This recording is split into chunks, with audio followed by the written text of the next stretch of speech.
குரு பிரம்மா குரு விஷ்ணு குருதேவோ மகேஸ்வரः குரு சாட்சாத் பரபிரம்மா தஸ்மை ஸ்ரீ குருவே நமः. விருஷவத்மஜாய வித்மகே கிருணீஹஸ்தாய தீமஹி தன்னோ குரு பிரச்சோதயாத். காஞ்சிவாசாய வித்மகே சாந்தரூபாய தீமஹி தன்னோ சந்திரசேகரேந்திர பிரச்சோதயாத்.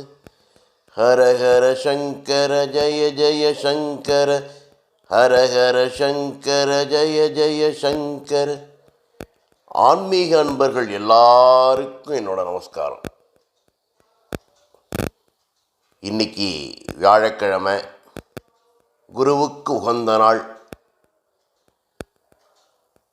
கடந்த 3-4 மாதமாக ஒவ்வொரு வியாழக்கிழமையும் நம்முடைய வாழ்ந்து இன்று வரைக்கும் அற்புதங்கள் பலவற்றையும் செஞ்சுட்டு வரும் நம்ம காஞ்சி பூஜ்ய ஸ்ரீ மகா சுவாமிகள் செய்த அற்புதங்களை ஒரு சிறு கதை வடிவில் உங்களுக்கெல்லாம் சொல்லிட்டு வரேன்.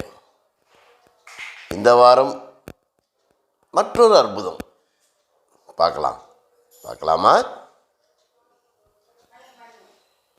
இன்னைக்கு நம்ம பார்க்க போகிற அற்புதம் காஞ்சிபுரத்தில் நடந்தது. கிட்டத்தட்ட ஒரு 50-60 வருஷத்துக்கு முன்னால் காஞ்சி மடத்தில் நடந்தது தான் சொல்ல போகிறேன். பெரியவா காஞ்சி மடத்தில் அப்போ தங்கியிருக்கா. ஒரு தை மாதம் கடைசி வெள்ளிக்கிழமை மடத்தில் வருஷா வருஷம் ஆடி மற்றும் தை வெள்ளிக்கிழமைகளில் சுவாசினி பூஜை செய்கிற வழக்கம் உண்டு.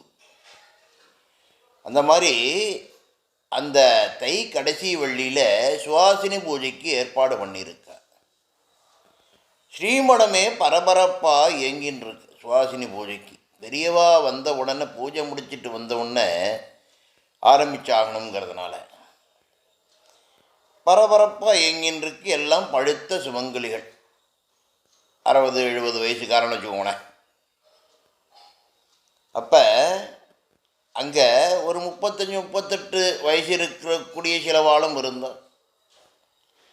எல்லாரும் பரபரப்பாக இயங்கின்றிருச்ச அந்த 35-38 வயசுக்கால ஒரு லேடி கண்டும் காணாததும் பட்டும் பட்டுக்காதமா ஒரு ஓரமாக இங்கேயும் அங்கேயும் போயின்னு இருக்கா. நெத்தியில் குங்குமமோ தலையில் பூவோ இல்லை, ஆனால் மடிசார் கட்டின்னு இருக்கா. அவள்லாம் எல்லாருமே அங்கே வந்தவாளும் சரி, அங்கே மடத்தில் வேலை பார்க்குறாலும் அந்த பொம்மநாட்டியை பார்த்து, என்ன கண்ட நேரத்தில் வந்திருக்கா, இன்றைக்கி சுவாசினி பூஜை நடக்கிறதுன்னு தெரியாதா, இந்த மாதிரிலாம் வரலாமா அப்படின்னு மனசுக்குள்ளே சில பேர் நினச்சிண்டா, சில பேர் அவள் காதுபடவே சொல்கிறா. அந்த மாமிக்கு ஒரு மாதிரி ஆயிடுது. போகலாம் அப்படின்னு எத்தனிச்சு வெளியில் வரத்துக்காக வரும்போது பெரியவா வந்துட்டாப்ப.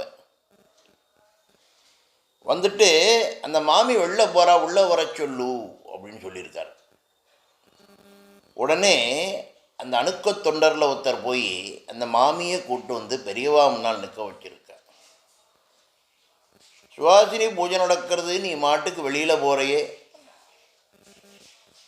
அந்த குங்குமத்தை வச்சுக்கோ, தலையில் பூ வச்சுக்கோ, நீனும் சுவாசினி பூஜையில் கலந்துக்கணும்னு சொல்லியிருக்கார். அந்த சொன்ன அடுத்த க்ஷணம் அந்த மாமி ஓன்னு அழ ஆரம்பிச்சுட்டா.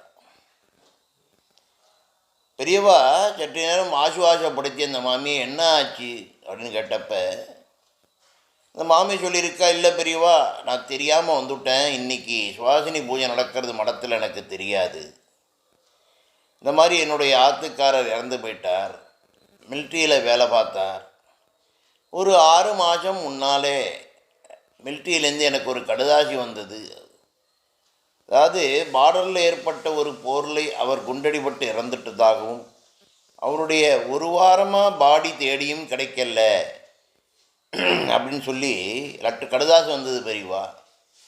அது வந்ததுக்கப்புறம் எனக்கு என்ன செய்கிறதுன்னே தெரியல அதுக்காக வேண்டிய எல்லா கர்மாக்களையும் என்னுடைய சின்ன பிள்ளைய வச்சு எல்லாம் செஞ்சு விட்டேன். அவனுக்கு 9 வயசு ஆறுது, பாடசாலையில் படிக்கிறான் அப்படின்னு சொல்லியிருக்கேன். பெரியவா என்ன நினச்சாரோ தெரில, ஒரு 2 நிமிஷம் கண்ணை மூடிண்டார். மூடிண்டு தியானம் பண்ணி ஒரு 2 நிமிஷம் கழித்து கண்ணை திறந்து கை நிறைய குங்குமத்தை எடுத்து அந்த மாமிகிட்ட கொடுத்து, நீ எட்டுக்கோ, இன்னும் சுவாசினி பூஜையில் கலந்துக்கலாம், ஆத்துக்காரர் உடம்பு இது கிடையாது, இறந்தெல்லாம் போகலை, உயிரோடு தான் இருக்கார் அப்படின்னு சொல்லிட்டு பெரியவா சொன்னால் அதுக்கு வேற ஒரு வாக்கே கிடையாது. ஏன்னா சாட்சாத் பெரியவா தான் பரமேஸ்வரன், பரமேஸ்வரன் தான் பெரியவா, இது எல்லாருக்குமே தெரிஞ்சது. உடனே பக்கத்தில் இருந்த மாமிகள் அணுக்க தொண்டர்லாம் பூ குங்குமம் பெரியவா கொடுத்துட்டுண்டா, பூ கொடுத்துருக்கா, புதிய வஸ்திரம் 9 கஜ புடவை அது இது எல்லாம் கொடுத்து, தாலி சரடு ஒரு 2 கிராமில் தாலி எல்லாம் கொடுத்து மஞ்சளை கட்டி நீ போட்டுக்கோன்னு சொல்லி கொடுத்த உடனே பெரியவா கையாளி அதெல்லாம் கொடுத்த உடனே வாங்கி எல்லாம் கண்டுட்டு சுவாசினி பூஜையில் சிறப்பாக கலந்துட்டா. சுவாசினி பூஜையும் சிறப்பாக நடந்து முடிஞ்சிருக்கு. சுவாசினி பூஜை முடிஞ்ச உடனே எல்லாருக்கும் தடபடலான விருந்து சாப்பாடு சாப்பிட்டு எல்லாம் அவாவா பெரியவாள்கிட்ட பிரசாதத்தை வாங்கி நமஸ்காரம் பண்ணிட்டு கிளம்பி ஊருக்கு போயிட்டா. இந்த பொம்பளையும் போயாச்சு. அங்கேருந்து ஒரு 60 கிலோமீட்டர் தள்ளி அவன் போயாச்சு. இது முடிஞ்சு கிட்டத்தட்ட ஒரு 2-3 மாதம் கழிஞ்சு இந்த பொம்மநாட்டி திருப்பி பெரியவாளை பார்க்க வந்திருக்கு. கூட அவள் ஆத்துக்கார் கால் கொஞ்சம் நொண்டி குச்சியை வச்சு நடந்து வந்துட்டுருக்கா. 2 பேரும் பெரியவாளை பார்த்து நமஸ்காரம் பண்ணி நான் தழுதழுக்க 2 பேருமே அழ ஆரம்பிச்சுட்டார். பெரியவாளை பொறுத்த வரைக்கும் என்னென்னா, பெரியவா ஒரு தடவை பார்த்துட்டான்னா கிட்டத்தட்ட ஒரு 99% அவளை ஞாபகம் வச்சுக்கிற பழக்கம் உண்டு. பெரியவாளுக்கு அதீதமான ஒரு ஞாபக சக்தி. இந்த பொம்மநாட்டி கேட்ட, நீ அந்த சுவாசினி பூஜைக்கு வந்தவாள் தானே என்ன அப்படின்னு கேட்டவுடனே இவர்கிட்ட, பெரியவா நீங்கள் சொன்னேன் அன்னைக்கு, பெரியவா சொன்னதுக்கு மறுவாக்கு இல்லை, நானும் எல்லாம் கலந்துன்னேன், சுவாசினி பூஜையை சிறப்பாக கலந்தேன், இவர் தான் ஏற்றுக்காரர் வந்துவிட்டார். எப்போ சுவாசினி பூஜை முடிஞ்சு 3 மாதம் கழித்து வந்துட்டார். இந்த மாதிரி இவர் குண்டடிப்பட்டு குற்றீரும் கொலையருமாக கலந்திருக்கார். மலை மேலே எதிரி நாட்டுக்காராகவா செத்து போயிட்டான்னு சொல்லி இவர் பாடியை விட்டுட்டு போயிட்டதாகவும், நம்ம இந்திய இராணுவம் 1 வாரம் தேடி கிடைக்காம இந்த மாதிரி இந்த மாமிக்கு கடுதாஸ் போட்டுருந்துருக்கார். அங்கே மலை ஜாதியினர் சில பேர் ஏதோ ஒரு முனகல் சத்தம் வரதே அப்படின்னு சொல்லி இவர் ஆத்துக்காரரை தூக்கி அவளுக்கு தெரிஞ்ச கை வைத்தியங்கள்லாம் செஞ்சு ஓரளவு நல்லபடியாக குணமாக்கி 2-3 மாதம் கழித்து அனுப்பிச்சிருக்கார். ஆற்றுக்கு வந்து சேர்ந்துவிட்டார் பெரியவா அப்படின்னு சொல்லி 2 பேரும் நான் தழுதழுக்க சொல்லி நமஸ்காரம் பண்ணியிருக்கார். பெரியவா சொல்லியிருக்கார், இந்த மாமி சொல்லியிருக்கா, நீங்கள் தான் பெரியவா அவளை காப்பாற்றிருக்கல் மலையில் அப்படின்னு. உடனே பெரியவா சொல்லியிருக்கா, மலை ஜாதிக்காரியனை காப்பாற்றுற, நான்லாம் காப்பாற்றலை, மலை மேலே யார் இருப்பா, மலை மேலே இருக்கிறவன் சாட்சாத் இந்த பரமேஸ்வரன் சிவபெருமான், அவன் தான் காப்பாற்றிருக்கான், இதில் என்னுடையது எந்த ஒரு இதுவுமே கிடையாது அப்படின்னு சொல்லியிருக்கார். பெரியவாளுக்கு எப்படி ஒரு இது தோணித்து அப்படிங்கிறது அவருக்கு மட்டும்தான் வெளிச்சம். அந்த மாமி கடைசிகரமான அந்த வேண்டிய கர்மாக்கள்லாம் செஞ்சதுக்கப்புறமும் பெரியவா அந்த 2 நிமிஷம் தியானத்திலேயே இதை கண்டுபிடிச்சிருக்காதா, ஆத்துக்காரர் ஏதாவது உயிரோடு இருக்கிறதெல்லாம் கண்டுபிடிச்சிருக்காரு. எவ்வளோ ஒரு ஆச்சரியம் பாருங்க. இதெல்லாம் கடவுளால் மட்டும்தான் செய்ய முடியும். அதாவது பரமேஸ்வரன், காமாட்சி வாழ பெரிய கடவுள்களால் மட்டும்தான் செய்ய முடியும் இந்த ஆச்சரியங்களை, இந்த அற்புதங்களை. நம்ம பெரியவா செஞ்சு கொடுத்துருக்கார்.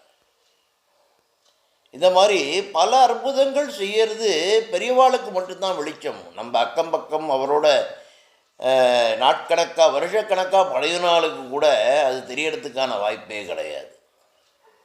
ஏன்னா பெரியவா தான் பரமேஸ்வரன், பரமேஸ்வரன் தான் பெரியவா அப்படிங்கிறதுக்கு எத்தனையோ அற்புதங்கள் அவர் செஞ்சுருக்கார். அதுக்கு நமக்கு யாருக்குமே அந்த ஒரு சந்தேகமே வரக்கூடாது. நம்ம பெரியவாள்கிட்ட நம்மள ஒப்படைச்சிடணும், அவர் தான் எல்லாம் எனக்கு அப்படின்னு ஒப்படைச்சிட்டாலே போகிறோம்.